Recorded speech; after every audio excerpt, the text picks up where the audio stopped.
Hello hello, welcome to Elite Finance. Video का title थोड़ा सा क्लिक बेटिश लग सकता है, लेकिन वीडियो के एंड तक आप जरूर देखिए टू जज कि ये क्लिक बेटिश है या रियल सिनेरियो हो सकता है। तो एक थॉट एक्सपेरिमेंट से शुरू करते हैं। मान लीजिए कि आपके घर के पास में एक मेला लगता है। उसका मेले का नाम है अरबपति मेला। साल में एक बार लगता है और उस मेले में ऐसे ही कोई भी नहीं जा सकता। उस मेले का एक कंडीशन है कि बंदे के पास 100 करोड़ होना चाहिए। आपने वो बालकनी से कई बार उस मेले को देखा है, आपके घर के आपके बिल्डिंग के पास में ही लगता है। आप देखते हो कि अरबपति लोग पैसे लेके जाते हैं और ज्यादातर लोग खुश आते हैं, वो पैसा कुछ बना के निकलते हैं साल दर साल। और कुछ लोग हैं जो कुछ कुछ कभी कभार रोते हुए भी निकलते हैं, but most people come out happy. But आपने हमेशा you have only seen this from a distance. लेकिन अचानक इस साल मेले से पहले आपके पास 100 करोड़ रुपए आ गए।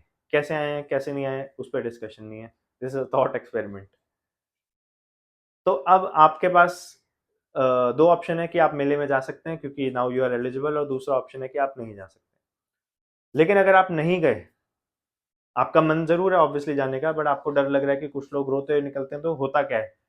तो जाने के लिए आपके पास 100 करोड़ नहीं चाहिए, वो हो गए आपके पास। लेकिन अगर आप नहीं गए तो सरकार की कंडीशन है कि हम आपसे हर साल 5-6 करोड़ रुपए ले लेंगे। हो सकता है कुछ कुछ साल 7-8 करोड़ रुपए भी ले लें। तो विद इन 10-12-15-20 सालों में ज्यादा से ज्यादा आपका ये 100 करोड़ जीरो हो जाएगा। तो ऑब्वियसली इट मेक सेंस कि आप मेले में जाके देखें तो सही। देखेंगे क्या होता है। तो आप जाते हैं। अब वहां पर क्या होता है, आप देखते हो कि बड़ी सारी गेमें खेली जा रही हैं, पैसों की खेल खेली जा रही है। पुनीत सुपरस्टार मौत का खेल करता है, यहाँ पर पैसों का खेल हो रहा है। ठीक है। अलग अलग स्टॉल्स लगे हैं, अलग अलग गेम्स चल रही हैं। आप पहले गेम पे जाते हो, पहले पहली दुकान पे जाते हो, वहां पे वो गेम खिला रहा है कि सर देखो आपको कुछ नहीं करना है। एक्चुअली मुझे भी कुछ नहीं करना है, मैं देख लूंगा मुझे जो करना है, आपको क्या मतलब है। मैं आपको आपसे 100 करोड़ रुपए आज ले रहा हूँ। 10 साल बाद आना। हर साल मेला लगता है, आप आके चेक कर सकते हो कि आपका पैसा कितना हुआ है। पर 10 साल बाद आओगे तो मैं आपको अभी गारंटीड लिख के दे रहा हूँ, आपका पैसा डबल हो चुका होगा। 100 करोड़ के बदले आप 200 करोड़ वापस लेके जाओगे। 100 करोड़ का ऊपर मैं आपको दे दूंगा। ठीक है, और ये मैं आपको लिख के भी देने के लिए तैयार हूँ, उसके लिए मैं आपसे कुछ नहीं लूंगा। चलो ठीक है, जा दिया मैंने आपको इतना। उतने में आपको दूसरे स्टॉल से शोर की आवाज आती है कि सर इधर आओ, ये क्या बेकार की डील दे रहे हैं आपको। मेरी डील सुनो। आप जाते हो, ठीक है, बताओ क्या डील है। वो कहते हैं मेरी डील सर ये है, 10 साल में डबल करके दे रहा है, पागल है, आलसी है, इसको कुछ नहीं आता है। मैं आपको 5 साल में डबल करके दूंगा। आप बड़े खुश, क्या बात है, इसी दिन के लिए तो अरबपति बनना था। कोई 10 साल में डबल कर रहा है, कोई 5 साल में डबल कर रहा है। वो कहता है लेकिन एक कंडीशन है सर। वो, भाई क्या कंडीशन है। वो कहता है कि सर देखो वो 10 साल में डबल कर रहा है, मैं 5 साल में कर रहा हूँ, मुझे इसके बदले थोड़ी सी फीस चाहिए। वो नहीं ले रहा, कोई बात नहीं, मैं लूंगा जरूर फीस, क्योंकि मैं आपका पैसा 5 साल में डबल कर रहा हूँ। फीस रहेगी 1 करोड़ रुपए साल की। आप मैथ लगाते हो, इट्स वेरी क्विक मैथ। 5 साल में 5 करोड़ आपको उसको देने हैं और 5 साल में पैसा डबल। तो it's a great deal, very good. तो क्या आप कहते हो ला फिर लिख के दे, कॉन्ट्रैक्ट कर लें क्या। वो कहता है सर सॉरी, ये भी नहीं कर सकता, this is my second condition. मैं आपको ये लिख के नहीं दे सकता कि आपका 5 साल में डबल होगा। तो आप कहते हो भाई फिर क्या, ये इसका मतलब क्या है। कहता है कि सर मैं ना एक टीवी देखता हूँ, उसमें लोग गेम खेल रहे होते हैं, लाखों लोग रोज की गेम खेल रहे हैं, सालों सालों से खेल रहे हैं। तो मैंने उसको बड़े अच्छे से एनालाइज कर लिया है, मेरा अंदाजा है कि 5 साल में पैसा डबल हो जाता है उनके स्किल के बेसिस पे। ना मेरी स्किल है ना कोई आपकी स्किल्स है, ये लाखों लोगों की स्किल है सर। लाखों लोग तो खराब हो नहीं, गलत हो नहीं सकते। और मैं आपको बता रहा हूँ, मैंने बहुत सालों से देखा है, मैं समय हूँ, मैं बहुत सालों से बैठा हूँ यहाँ पर। तो ठीक है, लेकिन मैं आपको कागज पे नहीं लिख के दे सकता क्योंकि किसी साल कभी कभार किसी की किस्मत हो सकती है। This is as you know, इस मेले में ऑल गेम्स आर इधर अबाउट लक और skill. Your luck, somebody else skill.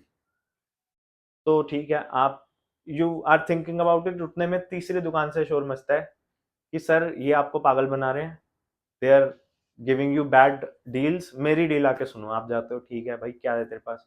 वो कहता है सर पहले वाला तो पता नहीं क्या कर रहा है, किसी को पता ही नहीं है क्या कर रहा है, और बेकार की बोरिंग चीजें कर रहा है, 10 साल में तो डबल करके देगा। दूसरे वाला किसी और के स्किल्स पे भरोसा कर रहा है और लिख के भी नहीं दे रहा है कि 5 साल में डबल कर देगा। मैं आपको ऐसा देता हूँ, एक गेम खेलते हैं चलो।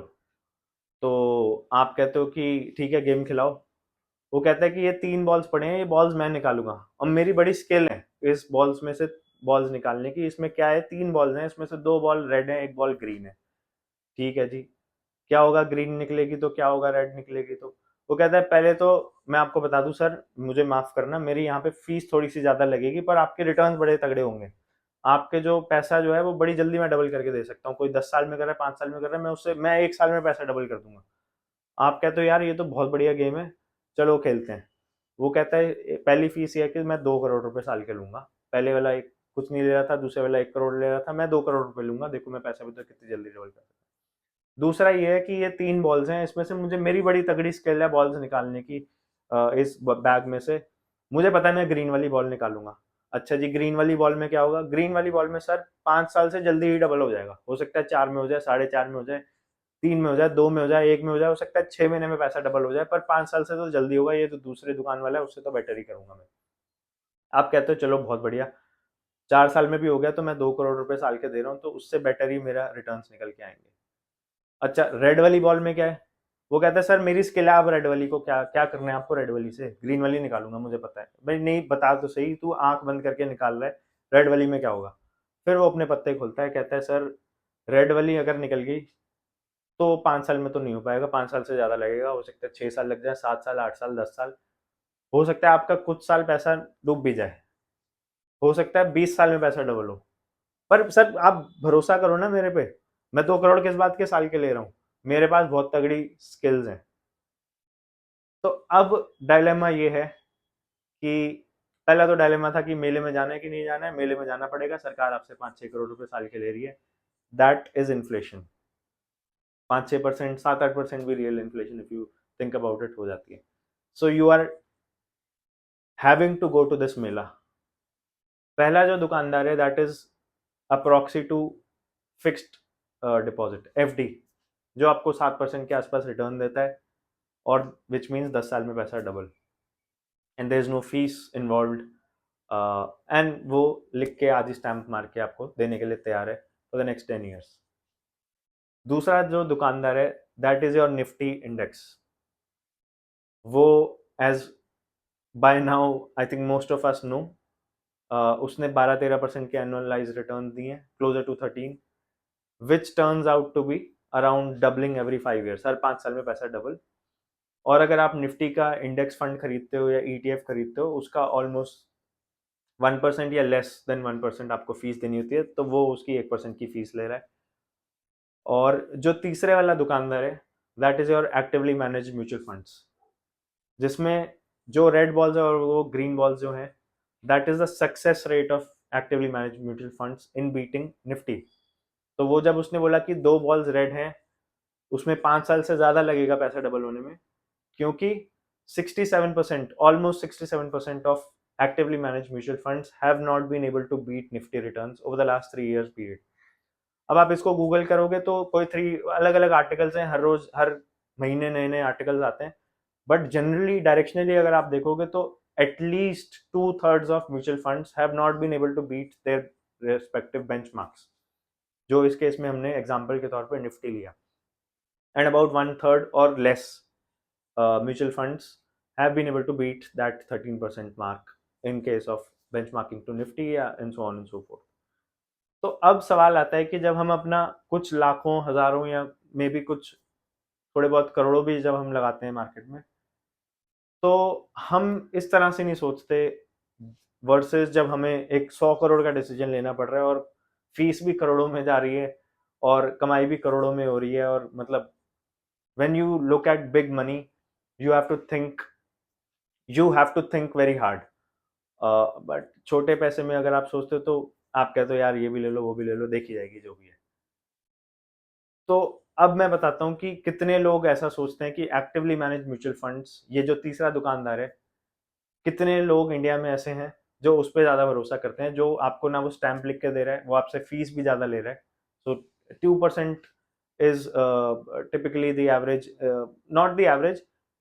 तो हमारे देश में क्या है कि इंडेक्स फंड्स और ईटीएफ्स की मैक्सिमम फीस जो ले सकते हैं mutual funds is up to 1%, typically it's 0.2, 0.3, 0.4%। और जो एक्टिवली मैनेज म्यूचुअल फंड्स हैं उनकी फीस 2.25% पे आई थिंक कैप्ड है। तो फीस ज्यादा लेते हैं, chances of winning versus their benchmark is less, फिर भी हमारे देश में अराउंड 83% ऑफ टोटल मनी जो मैनेज होता है इक्विटीज में is through actively manage mutual funds. तो जब हम इस मेले के एग्जाम्पल से सोचते हैं तो रैशनली हमें लगता है कि यार पहले वाला is too low, it is secure, yes fine, पर मैं तो यहाँ पर ऑलरेडी 100 करोड़ पे बैठा हूँ, तो क्यों ना थोड़ा सा रिस्क लिया जाए। तो जब आप रिस्क लेने निकलते हो तो आपके पास सेकंड और थर्ड ऑप्शन आता है। थर्ड ऑप्शन में आपको रिस्क ज्यादा लगता है, रैशनली थिंकिंग अगर आप करोगे तो तीन, you have 1 in 3 chance of winning and 2 in 3 chance of losing with more risk and higher fees.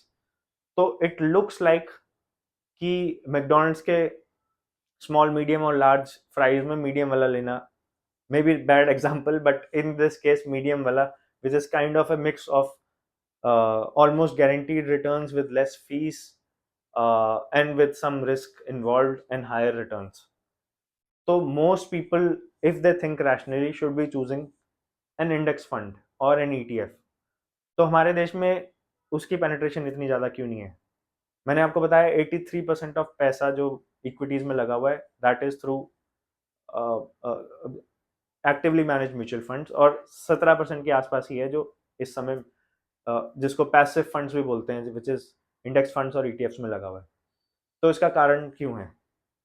तो इसकी रैशनलाइजिंग के लिए मैंने थोड़ा सा कुछ देखा। एज आई ऑलवेज से कि finance is a very old industry, इसमें बहुत ज़्यादा कुछ इनोवेशन आई नहीं है। तो it is good to look at US.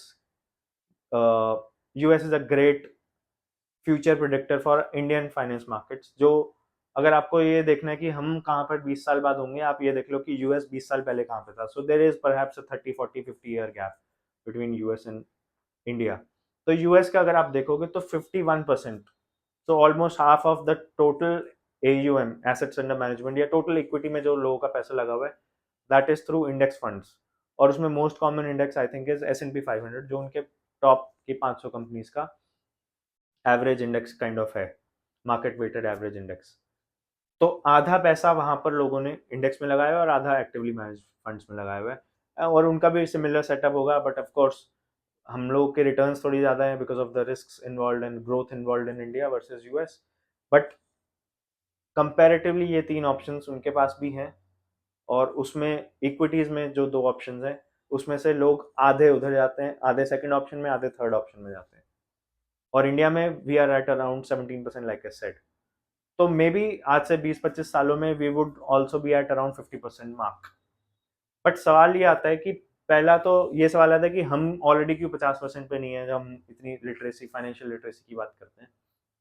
और दूसरा ये सवाल आता है कि यूएस में भी 100% पे क्यों नहीं है, if it is such a no brainer कि you will get good returns with low risk and low fees, and and on the other hand third option में आपको एक्टिवली मैनेज म्यूचुअल फंड्स में बहुत पैसा, there is more chance that you are not able to beat the benchmark, फिर भी आधे लोग उसमें क्यों घुस रहे हैं?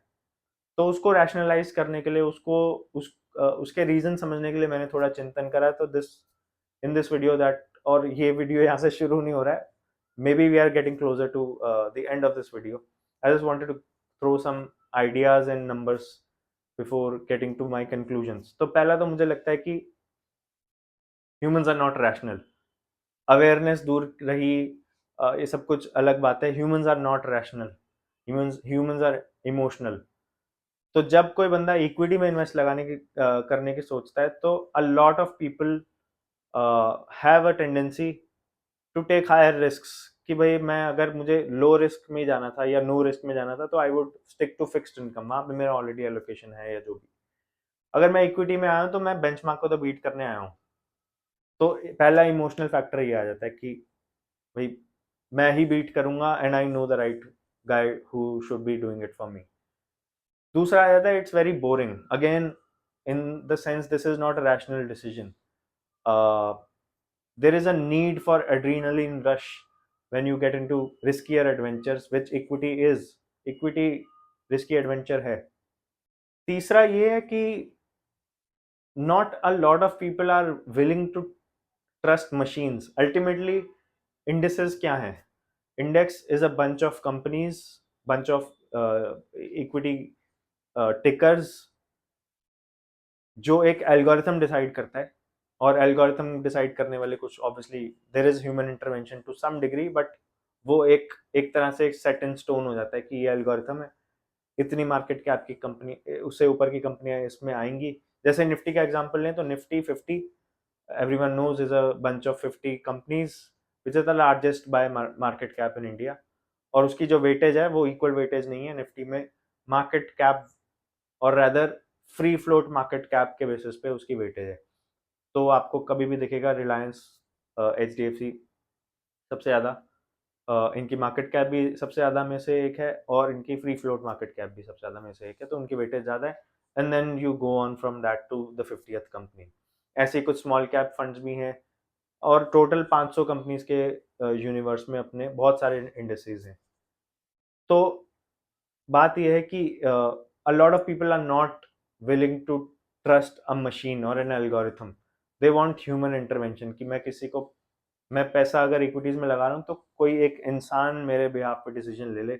वही जो बात थी कि ये बॉल्स तो कोई भी निकाल सकता है, बट मैं the people who will go for that third shopkeeper और third game are those who believe कि ये सामने वाला जो कह रहा है वो सच है, कि उसको ये बॉल्स निकालनी इस बैग में से आती हैं, that there is skill involve in stock picking by mutual fund managers, which I am not denying that there isn't any skill, but I am just saying कि कुछ लोग सिर्फ मशीन्स को, एल्गोरिथम्स को ट्रस्ट नहीं कर पाते, they need an human intervention. तो तीसरा कारण ये है for still the popularity of of actively managed mutual funds the clear despite the clear advantage, let's call it, uh, of passive funds।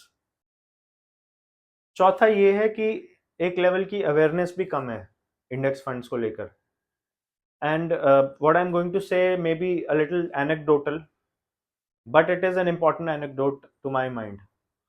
मैं 10 साल से फाइनेंस में हूँ, उससे पहले पढ़ाई भी फाइनेंस में करी, तो मेरे जो सर्कल्स हैं प्रोफेशनल या कॉलेज के दोस्त, वो सब लगभग सब फाइनेंस के लोग हैं। तो ऐसे ही मैं अपने काफ़ी करीबी दोस्त से बात कर रहा था, उसने फाइनेंस मेरे साथ ही पढ़ाई करी, उसने आगे फाइनेंस में नौकरियां भी करी, अपनी बिजनेस भी चलाया, फाइनेंस में ही चलाया।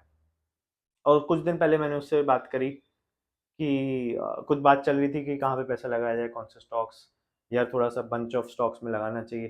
तो मैंने कहा why don't you purchase Nifty, and he was not, he said कि भाई I don't trade in F and O. तो मैंने कहा what do you mean by that? कह रहा कि निफ्टी से मतलब तू निफ्टी फ्यूचर्स, निफ्टी ऑप्शंस की बात कर रहा है। मैंने कहा नहीं, I am talking about delivery, I am talking about direct stocks. तो उसने कहा अच्छा, you want me to go through Nifty and see कि उसके कॉन्स्टिट्यूएंट्स कौन से हैं, और and then to buy that, buy those companies in that ratio, in those weightages. मैंने कहा नहीं भाई, निफ्टी के इंडेक्स फंड्स एग्जिस्ट करते हैं, ईटीएफ्स एग्जिस्ट करती हैं, and he was not at all aware of what an index fund or an ETF is, and he was surprised to see that at the click of a button you can buy 50, all those 50 companies in that exact weightage and sell it at any time। तो awareness level कम है, और इस awareness का मुझे लगता है ये कारण ये है कि क्योंकि एक्टिवली मैनेज म्यूचुअल फंड्स में फीस ज़्यादा है, so there is more incentive for those mutual funds to advertise those products more और more prominently than passive funds। तो आप देखोगे म्यूचुअल फंड्स की जो आपको न्यूज़पेपर में, मैगजीन्स में, बिल बोर्ड्स पे भी जो एड्स दिखती हैं, जो नए एनएफओज आते हैं, या अदरवाइज भी जो आपको यूट्यूब पे एड्स दिखती हैं, वो सब एक्टिवली मैनेज म्यूचुअल फंड्स की ज़्यादा रहेंगी आपको, क्योंकि वहाँ पे फीस इन्वॉल्व है, तो इनकम वहाँ पे ज़्यादा होगी, खर्चा भी वहाँ पे कंपनी मार्केटिंग पे ज़्यादा कर सकती है म्यूचुअल फंड कंपनी। वेराज जो पैसिव फंड्स हैं उसमें फीस इसलिए भी कम है क्योंकि there is no human intervention. तो आप किस चीज़ की फीस लोगे?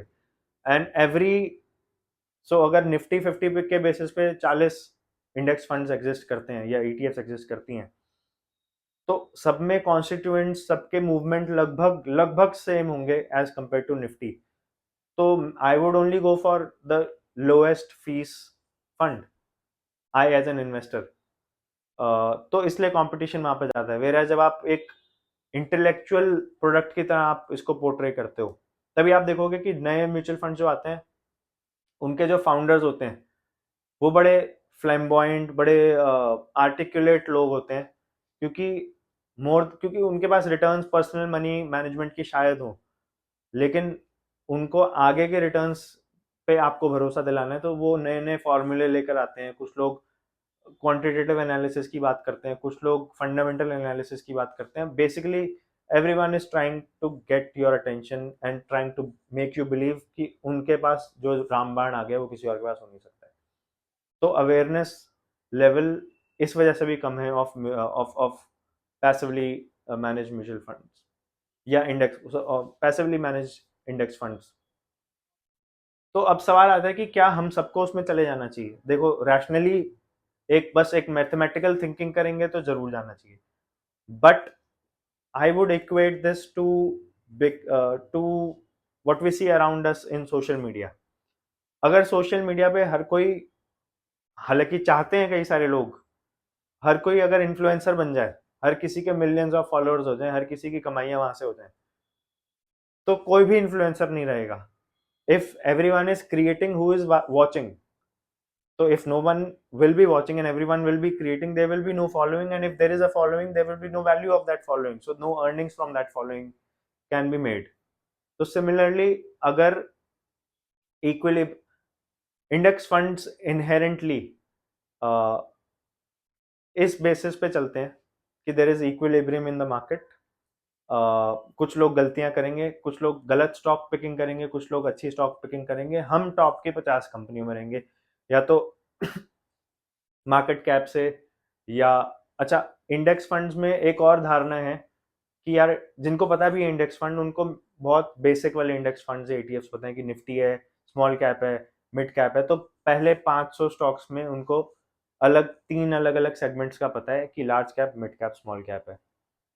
वो कहते हैं कि यार एक्टिवली मैनेज म्यूचुअल फंड्स तो अलग अलग थीम्स भी लेकर आते हैं, जैसे I am very bullish on consumption theme, कोई ऐसा अगर बोलता है तो, not me personally but if an investor says that, तो वो कहता है कि फिर मैं कहाँ जाऊँ, मुझे स्टॉक पिकिंग आती नहीं है, कुछ इंडेक्स ऐसे एग्जिस्ट करता नहीं है, और तो मुझे ये फंड आया है, India consumption fund, whatever you may want to call it, उससे आगे म्यूचुअल फंड हाउस का नाम लगा दो, तो ये तो बहुत बढ़िया है, इसमें मुझे लगाना है, there is a great opportunity है टू मेक अल्फा। अल्फा मतलब बेंचमार्क से ऊपर कितना आप कमा के देते हो। तो ऐसा नहीं है।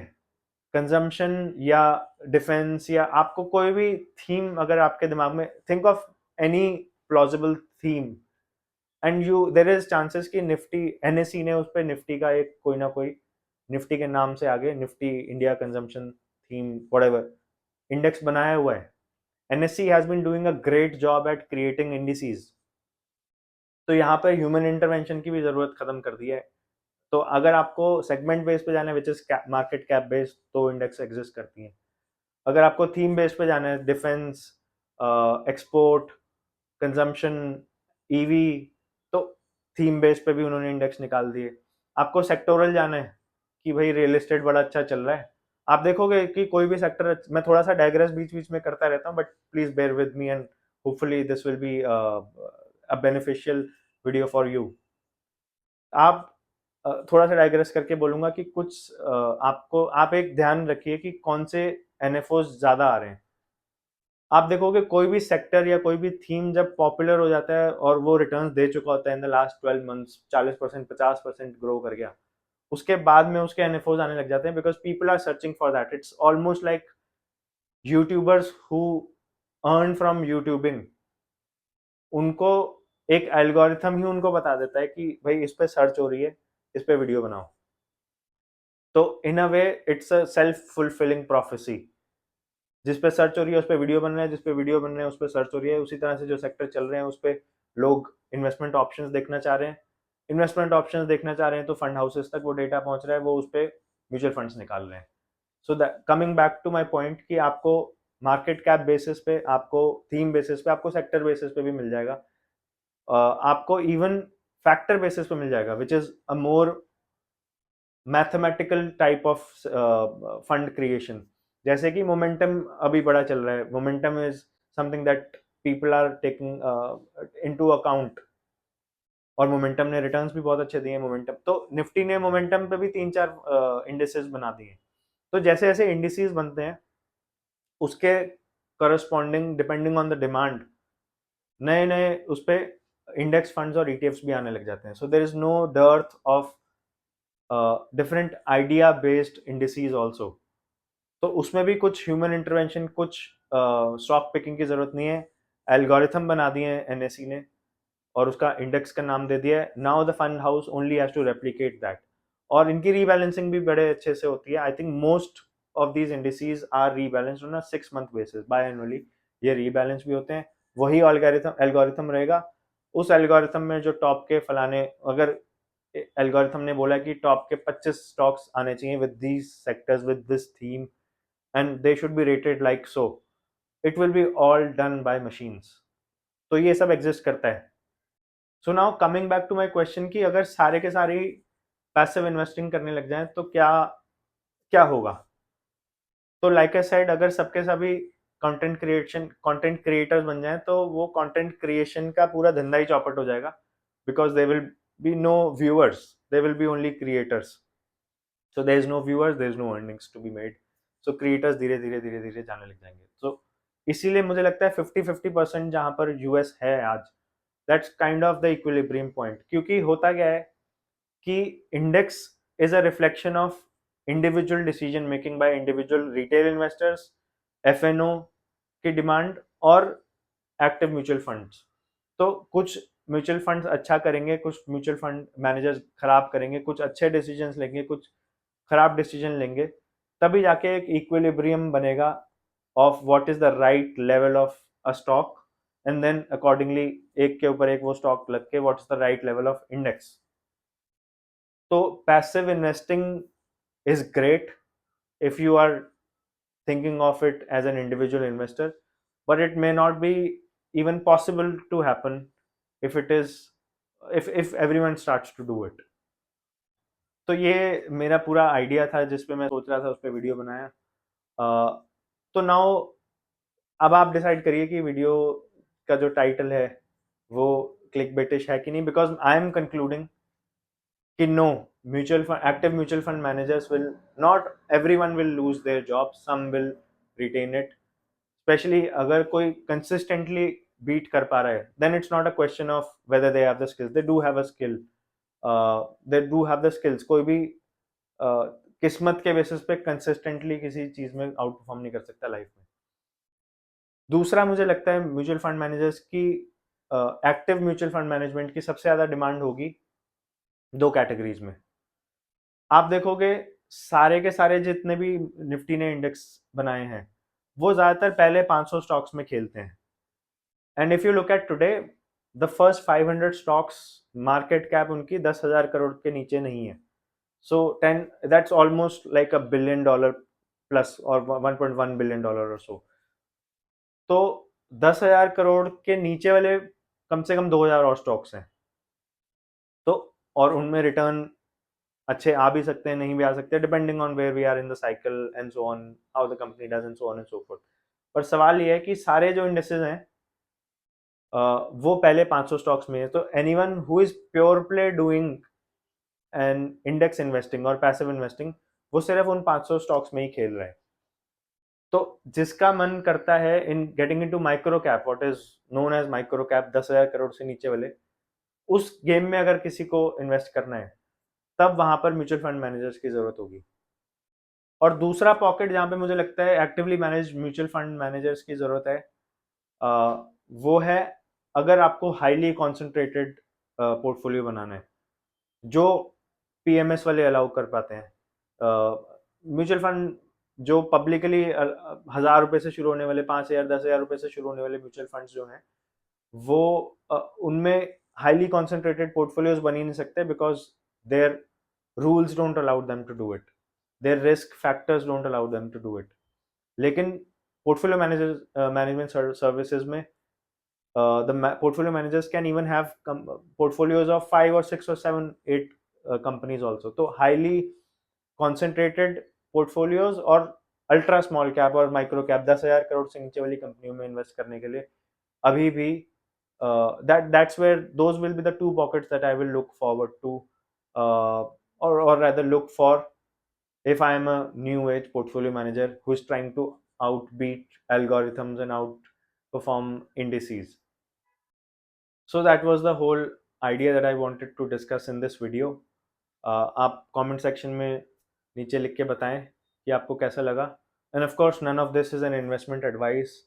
Uh, these are just my opinions on certain trends that we are seeing. You let me know how you think, what you think about this video, and I'll see you in the next one. Bye.